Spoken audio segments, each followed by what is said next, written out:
السلام عليكم داودي أو سود وهذا إن waxaan rabay inaan caaw idin sheego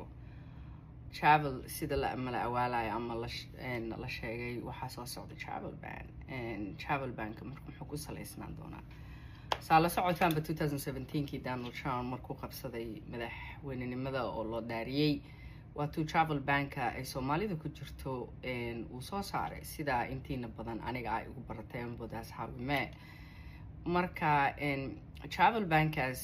wuxuu wajahay caqabado aad u sareeya oo ka yimid xagga maxkamadda laba jeer ayaana dib loo celiyay oo dib loo soo sameeyay oo mar walba ku celi lahaa hadda waxay u egtahay marka Donald Trump inuu xoogaa uu soo caqliyeystay ama la taliyayaashiisa ay ka fakareen caqabadaha soo wajahi kara haddii travel ban oo sidii horeeto dhan dhag la iska soo siiyo oo hore laga soo saaro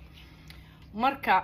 travel banka xageebu ka imaan karaa si la socotaanba maalintii koowaad 10 sharci oo immigrationka quseeya ayuu soo saaray sidii kuwa ahaa remain in Mexico muxuu ahaa qaxootiga oo la xayiray muddo 9 maalmood maheed mise 60 maalmood one of those don't quote me on it mahubo midda ahayd waa ilo numberka marka meesha uu travel bank ka soo socdo sharciga markii luqadiisa la aqriyo soo habeenkii hore idin sheegay aad ay u fara badnaayeen luqada aad ay u dheereed waraqo tiro badan waaye qof markaas wada akhrin karay ma jiro marka maalmihii la soo dhaafay waa la aqriyay waa la fiiriyay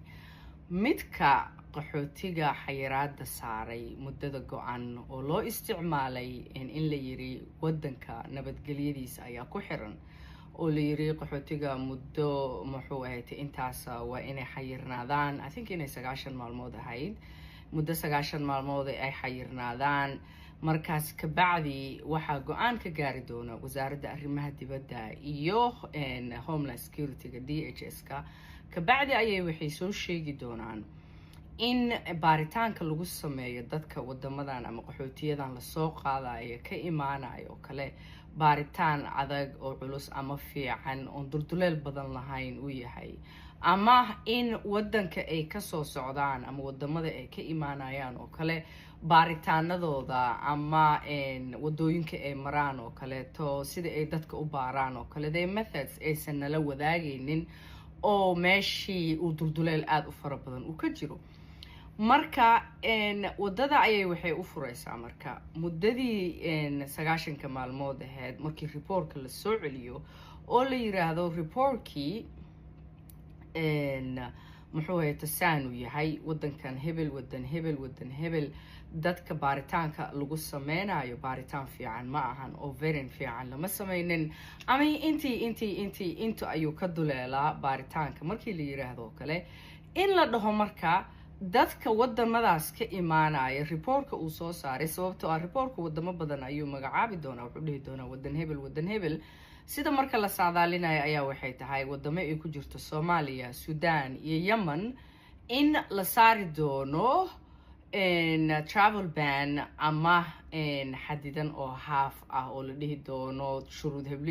heblo hadaa soo aad gashid travel ban ku saaran hadaa ku jirina kuma saarna ama 100% total travel ban in la saaro oo la yiraahdo muxuu ahaa travel bank dadka wadamada ka imaanayo completely waa in la joojiyaa marka travel banka soo socdo marka sida ku qoran luqada sababtoo ah sharciyada markii la qoraayo luqada ayaa lagu qoraa luqada marka Soomaalida waxay dhihi jirtay kelmaday dhahdaa jirta la joojiyaano banaan la jiifiyaano banaan oo kale luqad ah ayaa lagu qoraa wadankan markii la qoraayo sharciga waxaana la rabaa marka in turjumaan kale loo sameyn karo sababtoo ah luqad qeexan oo muxuu ahaa lagu kala baxay hadaa wax ku qorto berrito hadaa rabto inaad wax balbalaariso oo aad dhahdo saana ka rabisana yeelay ama aad isbedesho kale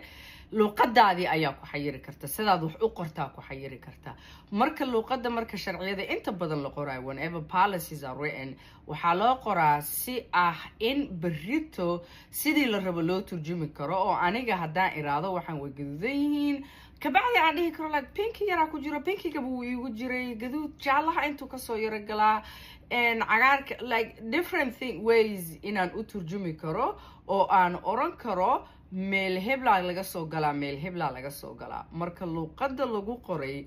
midka qaxootiga lagu celinayo ayaa waxaa ku jirta midda ugu daran idin sheegaya midda ugu daran ayaa waxay tahay Donald Trump markuu ka tagay xafiiska laga soo bilaabo 2020 oo kale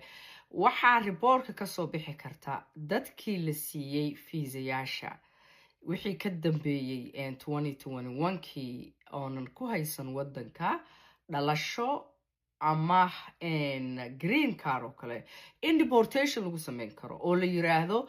wadadii aad ku soo gashay markii hore wadanka wada saxan maysan ahayn si fiican laguma soo baarin maadaama aan si fiican lagu soo baarin fiisahan temporary oo ah haysatid maba u qalantidba oo gadaal loo celiyo dadkii marka ani waxaan ku talinayaa dadka haddii aad wadanka ku joogto fiise u qalma inuu noqdo green card ama deganaansho lagu helo xilligii aad u qalantayna la joogo oo taariikhda ku dhamaatay muddadii lagu siin lahaa hadda raadso green cardkaaga intaysan reportkaas usu soo bixin sababtoo ah reportkaas markuu soo baxo travel ban ayuu keeni doonaa travel banku wuxuu noqon karaa in 100% la xayiro ama half in la xayiro wuxuu kaloo noqon karaa dadkii la siiyay fiisayaasha 4 sano la soo dhaafay in la yiraahdo wadadii aad fiisaha ku hesheen markeedii horeba way khaldaneed oo muxuu ahayto baaritaan fiican idinkuma soo sameynin vetting processkiina ayaa xumaa rememberna ninka xukuma muxuu ahayto wasaaradda arrimaha dibadda Marco Rubio ayaa la dhahaa waa ninka Kubaanka oo kasoo jeeda Florida marka adoo intaasoo dhan markii la isbarbar dhigo oo saadaalin la sameeyo travel bank wuu soo socdaa wuxuuna noqon doonaa mid yiraahda midkii hore tajeeso oo aad uga daran ayuu noqon doonaa marka intay reportka ku maqan yihiin waxyaabahan kale ay ku maqan yihiin haddaa sharci sugayso kale hadda kasii tasho خير ayaan idin rajeynayaa maalmaha soo socdana xoogaa waa sii akhrina more waa idin la soo wadaagi doonaa